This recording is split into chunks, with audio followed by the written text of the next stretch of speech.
how are you leaving a full-time job for an internship when you're already a grad? Yeah. It doesn't make sense. I knew that I wanted to work in public affairs. Donc, elle n'a pas d'argent, elle n'a pas de job stable, mais bon, elle a l'expérience qu'elle voulait. Bref. Essentially, I was fired for not being good at this job or not being able to do this job. Wow, that's hard. Yeah. Je suis un killer, cherche pas. Tu vas pas remettre en question ma capacité à parler ou ma maîtrise de l'art oratoire. I'm not a failure. You're not a failure. I'm not a failure. You are not a failure. You are blessed and I highly am. I'm favored. blessed and I'm highly favored. Amen. And I'm going to be a success story. Bienvenue chez Maison Méfré. Bienvenue chez Maison Méfré. Donc, ce fait de re-questionner sa foi, re-questionner ce qu'on entend, c'est pas seulement quelque chose qu'on vient vous dire, on s'est levé de nulle part, on vient sur le podcast transformer la parole de Dieu. Non, c'est écrit à l'intérieur. Et je suis certain que toute personne qui rentre dans un chemin spirituel, qu'il ce soit chemin spirituel, chemin politique, chemin identitaire ou quoi que ce soit, doit avoir cette capacité à re-questionner. C'est l'une des meilleures manières de mieux se connaître, Absolutely. de mon point de vue. Absolutely. Even for faith, absolutely agree. There's so many points in the Bible where God says, I don't want your offerings anymore. I hate your festivals, your festivities, your new moon services. I don't want it. Because what is the point if you're not doing the simplest of things that I've asked you to do? And I think it's so right, because I think a lot of the times, listen, we could have a whole episode of how organized religion is just routine, but we're just not even going to discuss that. I'm a Christian, by the way, so we're just not even going to discuss that. Professional life though, relationships, not just romantic relationships, relationships with parents, friendships, siblings, because siblings. that's some type of bullshit you are not supposed to accept past a certain age. And it's all fine. It's okay. And that's how we it's get done. into talking about toxic relationships, whether they be romantic or not, because there are certain times of your life where you haven't re-questioned yourself. You haven't sat down to think, okay, this situation, how has it affected me? Does this situation look like what I want my life to look like? Exactly. I fully agree with you. Okay. Last point. That's the last. I want to give some example of people who re-question their identity and then transform the world they were living in. Okay. First example, in France, we have Jeanne d'Arc. Okay. So Jeanne d'Arc, middle age. Joan of Arc. Jeanne of Arc, okay. Joan of Arc. Jeanne. Oui, c'est Jean. Ouais, Jean, le féminin. Joan of Arc. Okay, sorry, go on. Quoi qu'il en soit, jeune femme de la campagne française qui reçoit un message de Dieu lui disant de prendre les armes pour combattre et détruire notre opposant anglais. Oh, please. Yeah, of course. Et donc, elle prend les armes et elle va se battre et elle gagne. Ses premières batailles, elle les gagne. Elle gagne le respect du roi de France. Et au final, les Français se retourneront contre elle. Elle sera attrapée par les Anglais et brûlée. Fin tragique, mais quoi qu'il en soit, elle est rentrée dans l'histoire parce qu'à un moment donné, elle a re-questionné son identité. Son identité en tant que femme. Elle a re-questionné son identité en tant que sujet française, en tant que française elle-même et en tant que sujet du roi de France, et a pris les armes pour se battre. On peut prendre l'exemple de Martin Luther qui, à un moment donné, a dû re-questionner sa foi et les principes de l'Église catholique et mettre la parole en face de ce qu'il pouvait appliquer. On peut prendre l'exemple de Nelson Mandela qui a dû re-questionner le pouvoir en place et a décidé de se battre contre celui-ci. On peut prendre l'exemple de Patrice Lumumba qui a re-questionné aussi le pouvoir colonial, se battant pour l'indépendance des peuples congolais. Et des exemples comme ça, on en a des dizaines et des dizaines et des dizaines. Des Simone Veil, toutes ces personnes qui ont marqué des Newton. Voilà, j'en ai vraiment... Les gens qui ont changé l'histoire du monde, même les scientifiques, même, je dis ça, mais les Einstein, etc., ce sont des personnes qui ont toujours re-questionné ce qu'ils savaient, re-questionné leur identité, re-questionné leur environnement pour mieux se connaître. Yeah. Et au final, en se connaissant mieux, ils ont été en capacité de transformer le monde dans lequel on vit. Et donc, si vous voulez être des personnes marquantes, des personnes d'autorité, des personnes qui changent la donne dans une génération, il ne suffit pas seulement de savoir faire de beaux discours, de grands discours, d'être éloquent ou d'être charismatique. Il faut avoir aussi cette capacité à re-questionner qui vous So êtes important. et à être humble par rapport à ce que vous connaissez. So important. I want to talk about one of my first big failures in my career. I say first because it's one of like something that has really marked me, stayed with me, and completely changed, I think, the trajectory of my life. And I'm sure there'll be more failures as well that hopefully, by the grace of God, I'll be able to learn from. So I studied politics and international relations at university, as you know. Came out, by the grace of God, I was able to work for an MP, which was my first job. Not bad. Family were very proud. When I told them that I was leaving, not so proud. Yeah.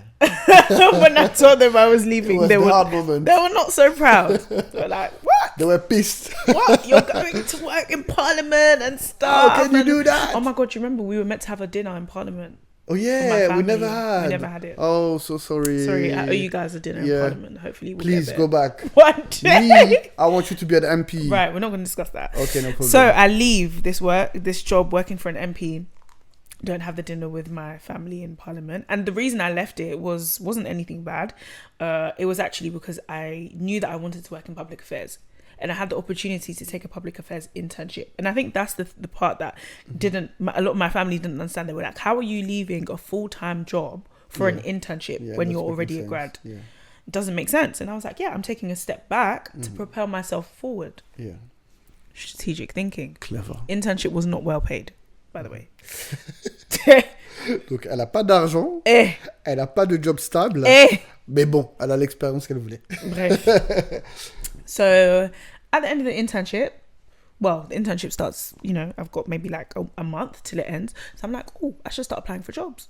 I should start applying for jobs. So I start applying for full-time jobs. And lo and behold, because of the new thing on my CV, I'm starting to get interviews. And I'm like, okay, this is good. This is good.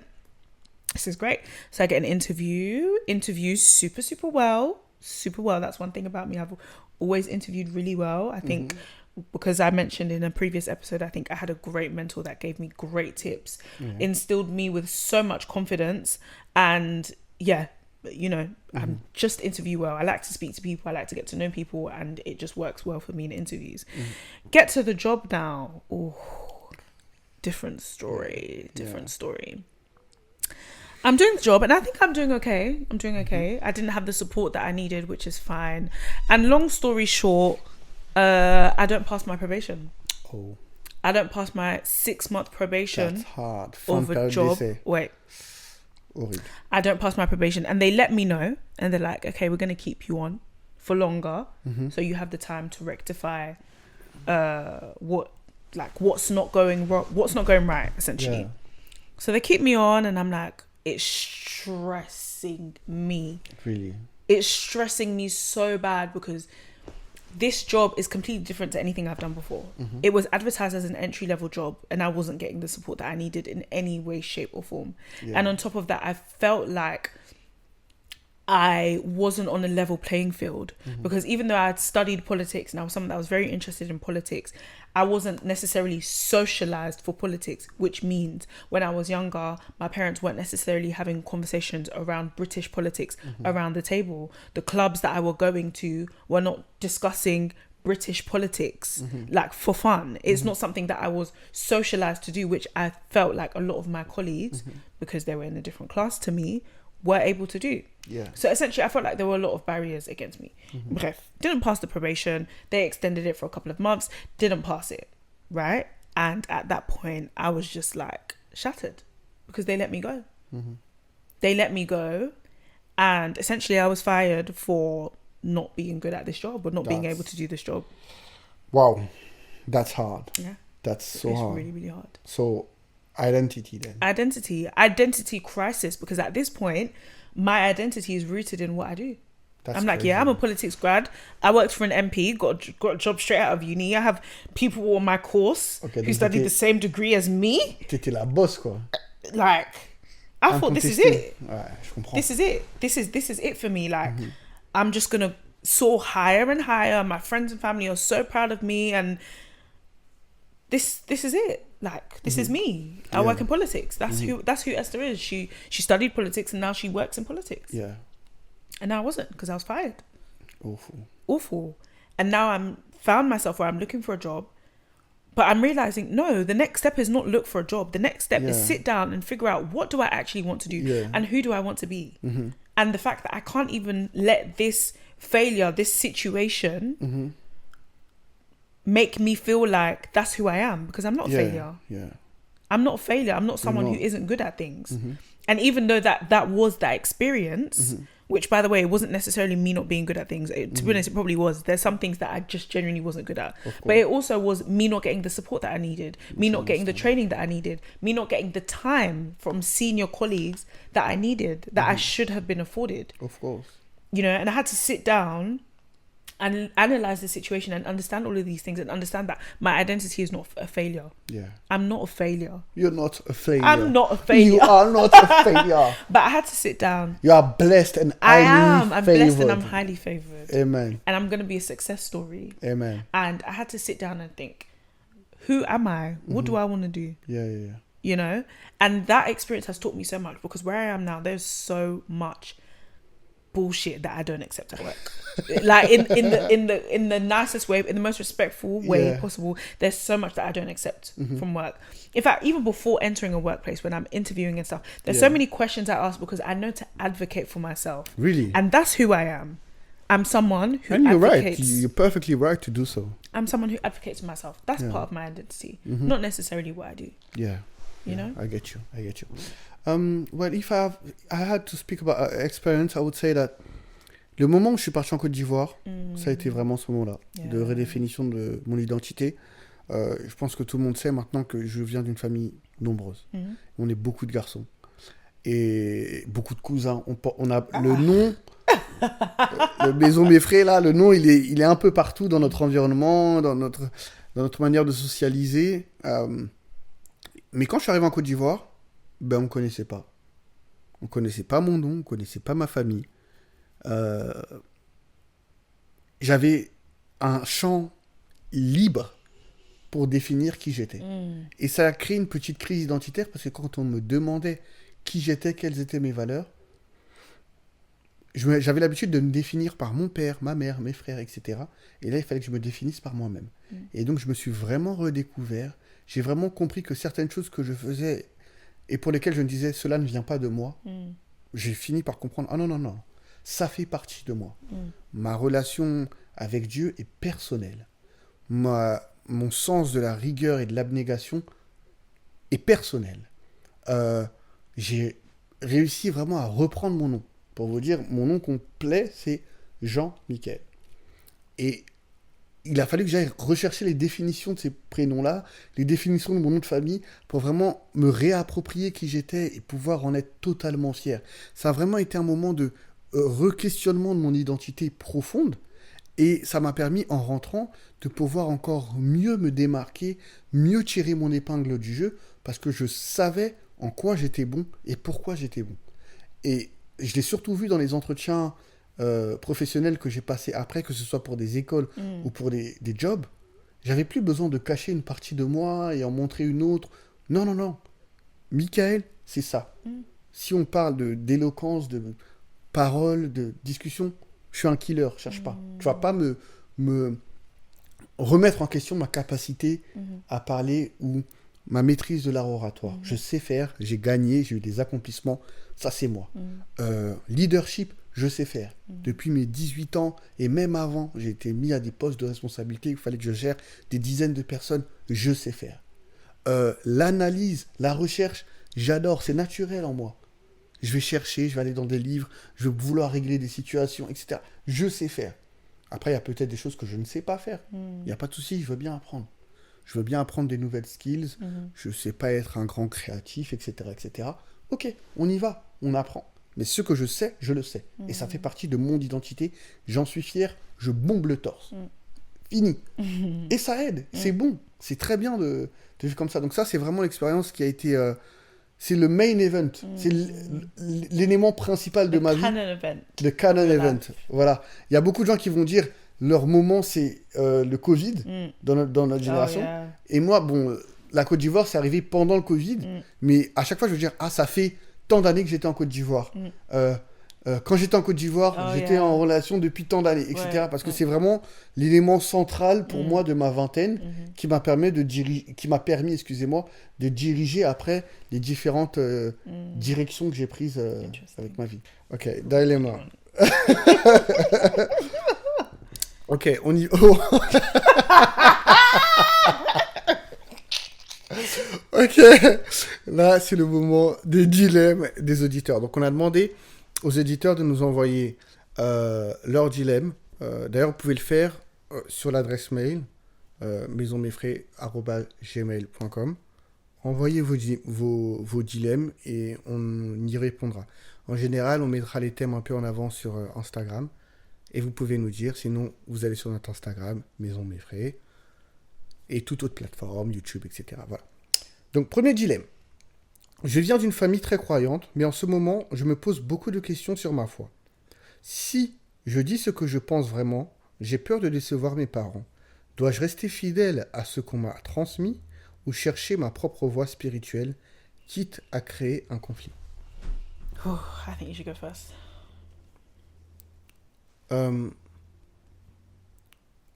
En tant que chrétien. Moi, je vais répondre en tant que chrétien. La Bible nous dit d'élever notre maison dans la foi et dans la crainte de Dieu. Donc la Bible dit, moi, ma maison et tous mes biens, nous servirons l'Éternel.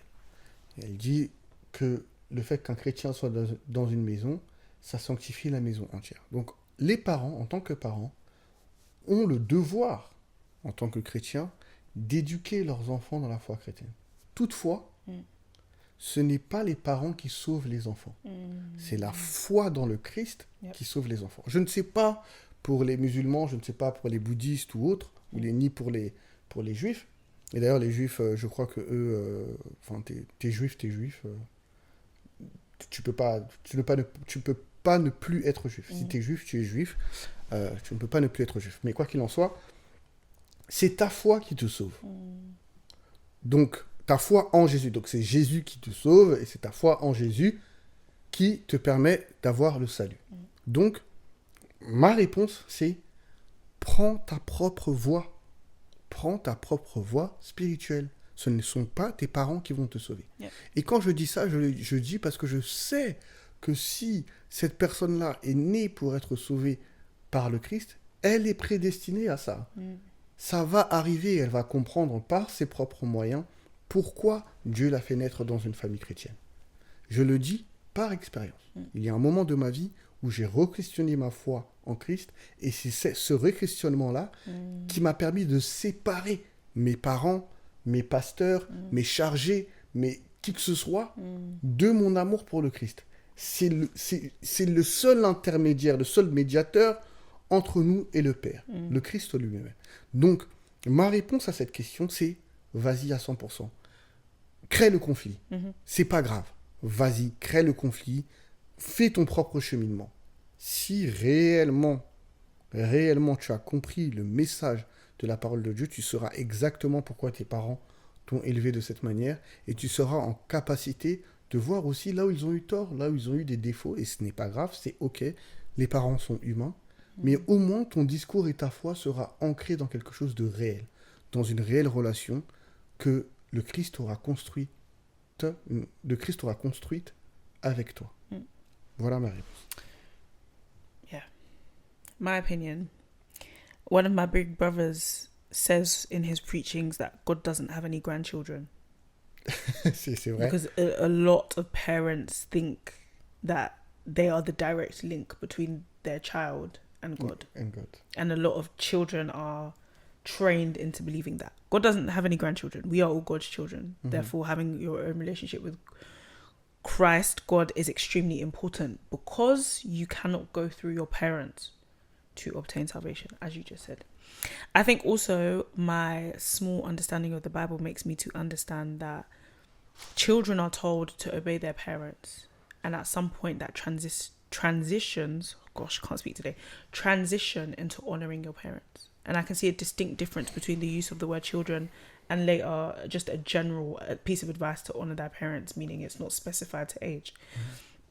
And there's a huge difference between obeying and honouring. And I think when you're young and you don't know what you're doing, for your safety, for you to be brought up in a way in which that is pleasing to God, but also that is, how can I put it, that is favourable for society, if I can say it that way, you must obey your parents because they know what's right from wrong, right?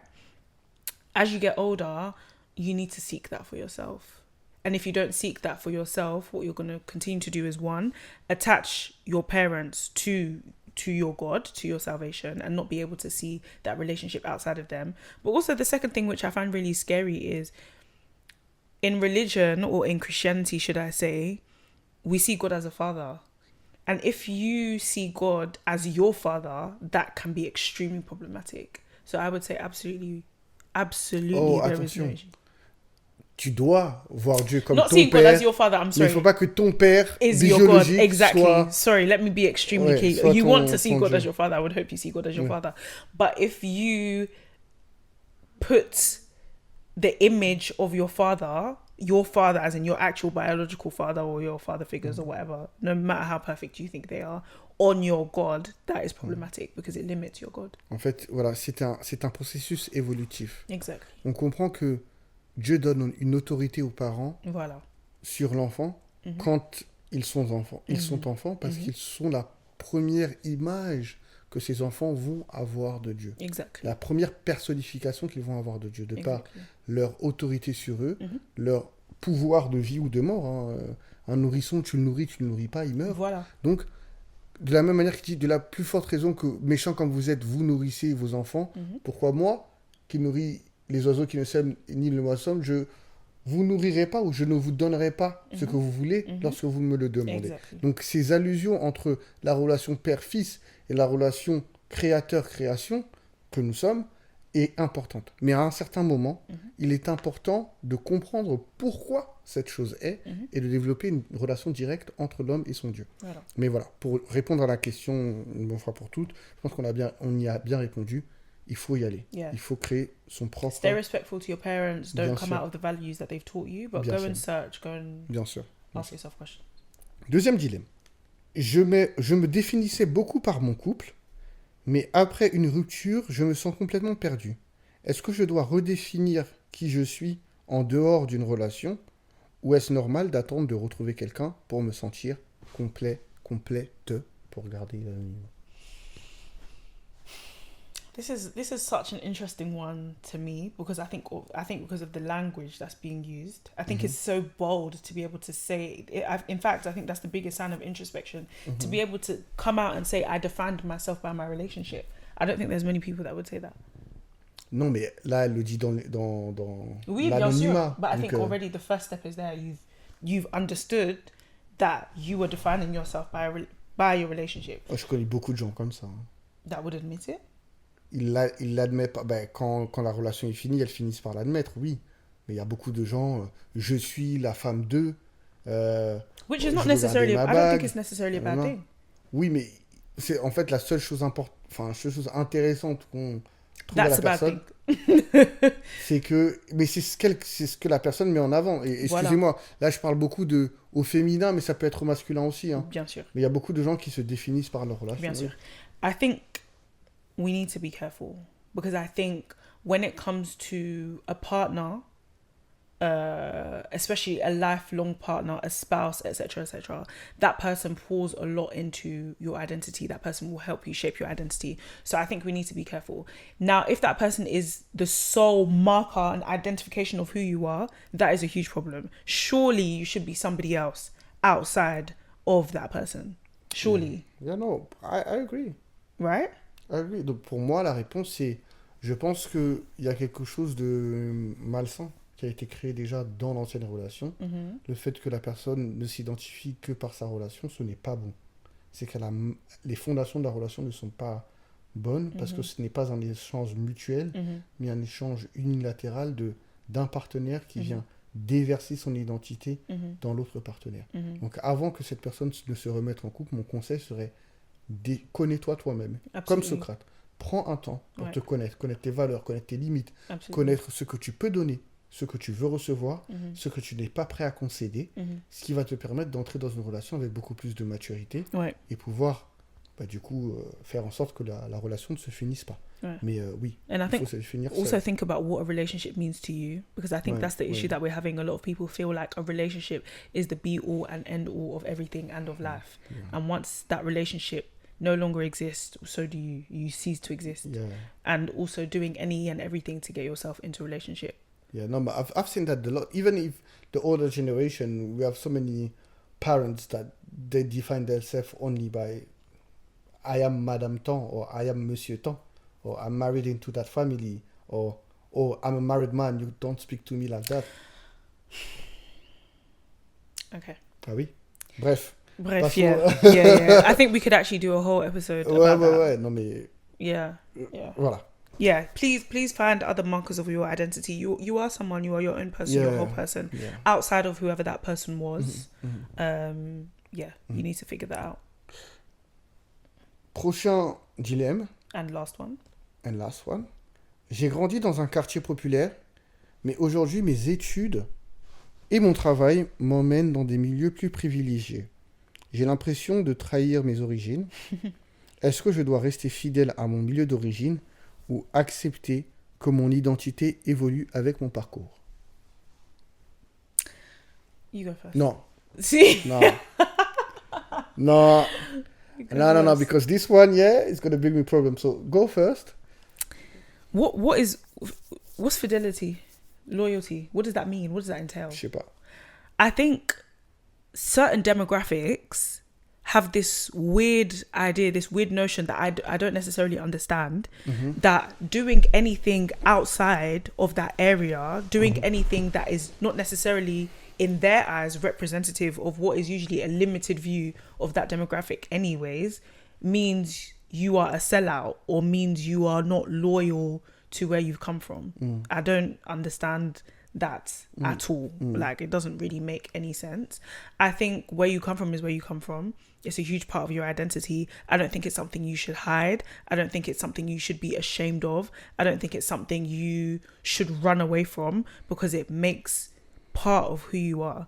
Now, if you're in a different stage of your life where your studies and your Work. career Yeah. is in a completely different area but also a different lifestyle, that is also okay. These are all parts of your journey. And I think also what I find is that we need to stop attributing certain things to certain people. I think even the question in itself is problematic, because I think the person asking the question themselves needs to sit down and do some thinking and really ask themselves, what do you think each I don't know how I can articulate this. What do you think each area represents, or what kind of person or typical person do you think would be represented by this area? And I think if that person has an image in their mind, then already that's problematic. Je pense deux choses. La première chose, c'est que la personne qui a envoyé ce dilemme devrait, je pense, lire Bourdieu. On l'a mentionné un peu plus tôt. Va à la FNAC, trouve un livre de Bourdieu, lis-le. Ou si tu n'as pas envie de le lire, regarde des vidéos sur YouTube. Mais ce serait vraiment intéressant de lire du Bourdieu. Bourdieu, c'est un sociologue qui a parlé beaucoup sur les différences de classe et sur l'évolution sociale. Et le fait d'être transfuge de classe. Le fait de, dans une seule vie, passer d'une classe à une autre. Avec des éléments statistiques, etc. Ça, c'est important. Et deuxièmement, je vais essayer de l'expliquer avec le plus de sagesse que je peux avoir. C'est que quand on va dans une gare et qu'on prend un train, personne ne s'attend à ce que la fin de notre trajet soit cette même gare. On prend un train pour aller à un autre endroit, n'est-ce pas? Et c'est la même chose avec la vie. On cherche une certaine motion, un certain mouvement. Que ce soit un mouvement en âge, un mouvement en connaissance, un mouvement en lieu, un mouvement en classe sociale, un mouvement en capacité financière, etc., etc. Quand tu te dis que je suis en train de trahir mes origines, s'il te plaît, assieds-toi avec ton père ou avec ta mère et demande-lui, papa, maman, est-ce que tous les sacrifices que tu as faits, tu les as faits pour que moi et mes enfants, nous restions dans l'environnement dans lequel tu nous as éduqués. La plupart des parents qui viennent des quartiers populaires te diront, mon fils, je t'en supplie, sors de là. Sors, débrouille-toi, fais mieux. Parce que eux, à l'origine, pas tous, mais certains, ont souffert pour sortir des situations dans lesquelles ils étaient. L'évolution sociale, le fait d'être transfuge de classe, ne doit plus être une honte. Vivons-le avec fierté. Je viens d'ici, je suis arrivé là. Je n'ai honte de rien. C'est une richesse pour moi, ce que j'ai vu dans les quartiers. Voilà. Et c'est une richesse, ce que je suis aujourd'hui. Plus on va voir des gens comme ces personnes-là dans la politique, dans les affaires, dans la médecine, dans toutes les sphères et toutes les couches de la société, mieux nous serons. Moins nous serons discriminés, moins il y aura de racisme, moins il y aura de mépris de classe, etc., etc. Prends un micro, fais un podcast, faites des choses. Allez-y, adapte-toi, va dans ton travail, mais ne te trahis pas. Reste qui tu es. Bien sûr, ton vocabulaire va évoluer, tes références vont changer, tes goûts vont changer. Et je crois que c'est Youssoufa qui parlait de ça dans un des podcasts où je l'ai écouté parler. Il dit, mais moi, j'ai réussi dans ma vie. Pourquoi tu veux que je reste dans le quartier ? On galérait, il y a des moments où on mangeait pas, on n'avait pas d'eau chaude, il y avait des rats qui se baladaient dans les immeubles. Mais je vais pas rester là. J'ai les moyens de faire sortir de là mes parents, ma famille. J'ai les moyens de donner d'autres opportunités à des gens. Être confortable, c'est pas une honte. Hey, je me casse, c'est fini. Et ceux qui y restent, je les vois pas comme des miséreux. Ils y restent, ils ont le droit d'y rester. Avec toute l'intégrité, la fierté et l'honneur qu'ils ont d'être ici. Mais il n'y a pas cette question de trahison. Maintenant, mon avis personnel, mon expérience personnelle, c'est que je prends beaucoup de recul et j'ai beaucoup d'humilité par rapport à ce que les personnes qui ont grandi dans les quartiers vivent. J'ai eu le privilège d'être dans la banlieue parisienne, mais dans un endroit très calme, sans grand banditisme, sans grande disparité. Mes parents ne nous ont pas élevés en roulant sur l'or, mais ils nous ont offert des conditions très confortables. Ça fait que j'ai pu très tôt vivre et être témoin de toutes les couches de la société, des plus pauvres aux extrêmement riches. Et mes parents nous ont appris à ne pas être effrayés par ça, à ne pas avoir peur, ni avoir honte, ni se sentir gêné auprès de l'opulence comme auprès de la pauvreté. Et j'ai appris à reconnaître toutes les valeurs, toute la richesse et toute la beauté qu'il y a dans les deux. N'ayez honte de rien. La personne qui a envoyé ce dilemme-là, n'aie honte de rien. Sois à l'aise avec qui tu es. Quand tu es au travail, ne le cache pas. Ne cache pas d'où tu viens. Ça ne va rien t'enlever, ça ne va rien rajouter. Sois fier d'où tu viens et sois un ambassadeur de ce qui peut sortir de meilleur de là où tu viens. Voilà mon point de vue. Yeah. I think the French need to start collecting statistics on ethnicity. S'il te plaît, je veux pas que I'm sorry. Notre podcast soit strike D'accord. par les politiques pour dire qu'on a des idées un peu trop woke dans ce pays. Je partage ton avis, mais je sais qu'il y a beaucoup de personnes qui font le travail nécessaire pour que ces choses-là évoluent dans ce pays. I would love to see that because I think this person needs to be really careful. I think they should read the book that you've read, and I think they should do more research. I think we need to ask ourselves, why do we attribute certain lifestyles to certain demographics? And if your country starts to collect stats, you will see that you're not the exception to the rule. There are black people or ethnic people that have grown up in certain areas and they have made it into certain careers, into certain spaces of education. And why do you feel like doing so is Ouais. betraying where you come from. It's because you don't believe that those that come from where you come from can be attributed to that level of success, which is not true. Black excellence, l'excellence noire. Black excellence is not exceptional. It's normal. It's normal. Peut-être que la personne qui envoie le truc n'est pas noire, hein, mais je le dis, Ouais. on le dit de notre expérience. Le jour où je suis rentré dans la première banque dans laquelle j'ai travaillé et que j'ai vu le nombre de noirs qu'il y avait, j'étais un peu choqué. Je veux pas mytho. Je me suis dit, ah ouais, il y en a autant. Ah bah oui, because you thought that. Et j'étais seul. Mon gars, t'es pas seul. Il y a des gens, t'es pas seul. ils sont là-bas. Some of them have been doing it. Eh, They've been doing it. ils sont excellents, ils sont bons. Et il y a une autre chose aussi que j'apprécie beaucoup. C'est la chance que j'ai eue de voyager.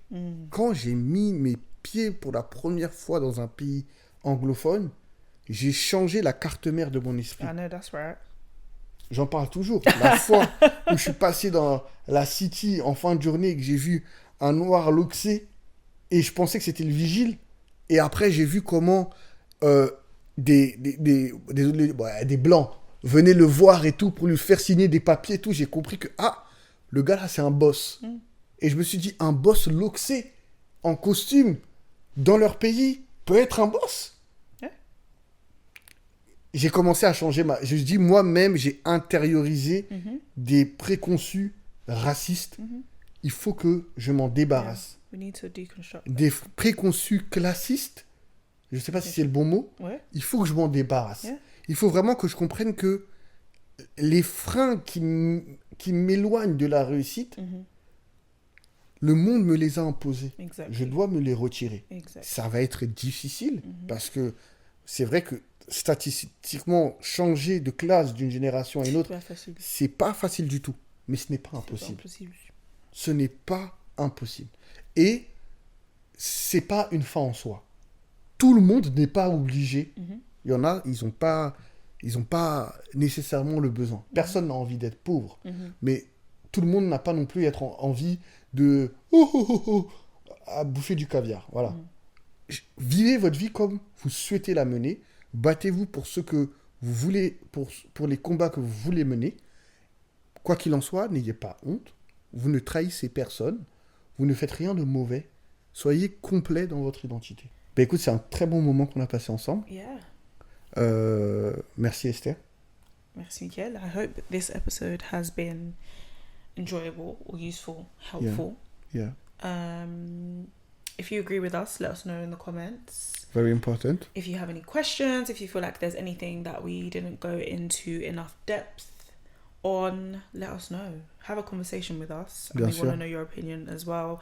How do you feel about identity, about knowing oneself?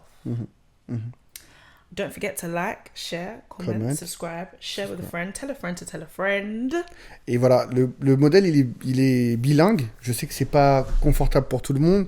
Si vous êtes sur des plateformes où il n'y a pas la vidéo, vous pouvez aller sur Spotify. Il y a la vidéo, YouTube. Il y a la vidéo aussi. Et n'hésitez pas à commenter si vous voulez qu'on fasse évoluer le programme. Dites-le. On est là pour vous écouter. On est là pour faire encore mieux. Merci à tous et à bientôt. Exactly.